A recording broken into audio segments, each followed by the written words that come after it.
Wherever you go, whatever you do, throw a little at it. Omax, Vest and Briefs.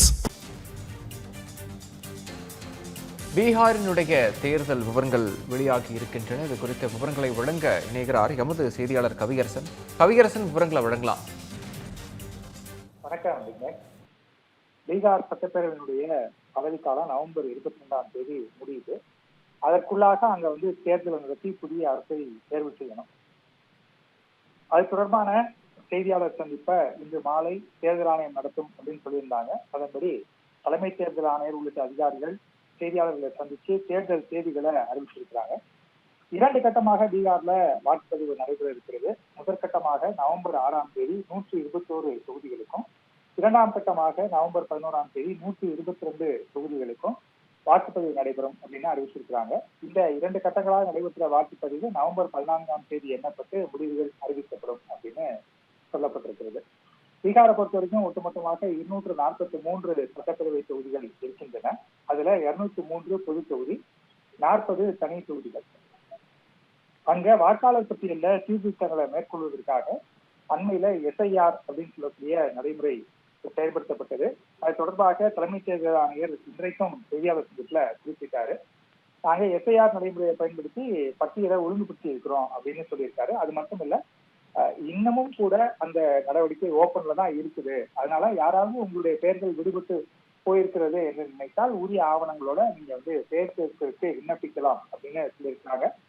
மொத்தமாக 7,40,43,00,000 வாக்காளர்கள் பீகார்ல இருக்கிறாங்க. அதுல ஆண்கள் 3.9 கோடி, பெண்கள் 3.5 கோடி. இதுல முதல் முறை வாக்காளர்கள் 14 லட்சம் பேர் இருக்கிறாங்க. ஏற்கனவே பீகார்ல அரசியல் கூட்டணி தொடர்பான நடவடிக்கைகள்லாம் தொடங்கி நடைபெற்று வருகிறது. தற்போது தேர்தல் தேதி அறிவிக்கப்பட்டிருக்கிறதுனால அங்க தேர்தல் நடத்தை விதிகள் உடனடியாக அமலுக்கு வருகின்றன. எனவே ஒரு குறிப்பிட்ட அளவுக்கு மேல பணத்தையோ அல்லது நகைகளையோ எடுத்துட்டு போக முடியாது. அதுக்கான ஆவணங்கள் தேவைப்படும்.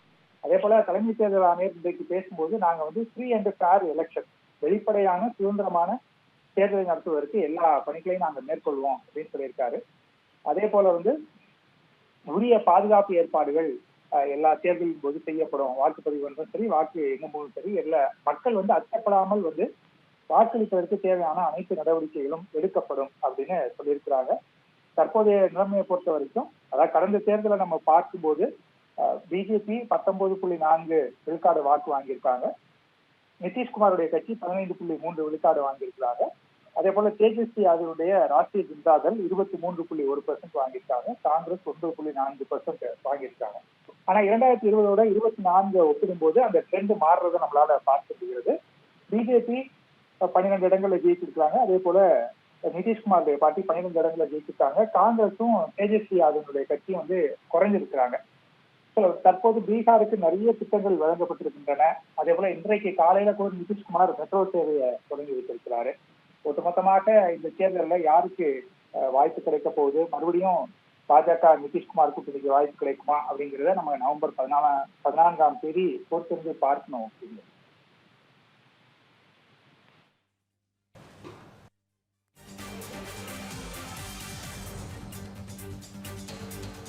விவரங்களுக்கு நன்றி கவியரசன்.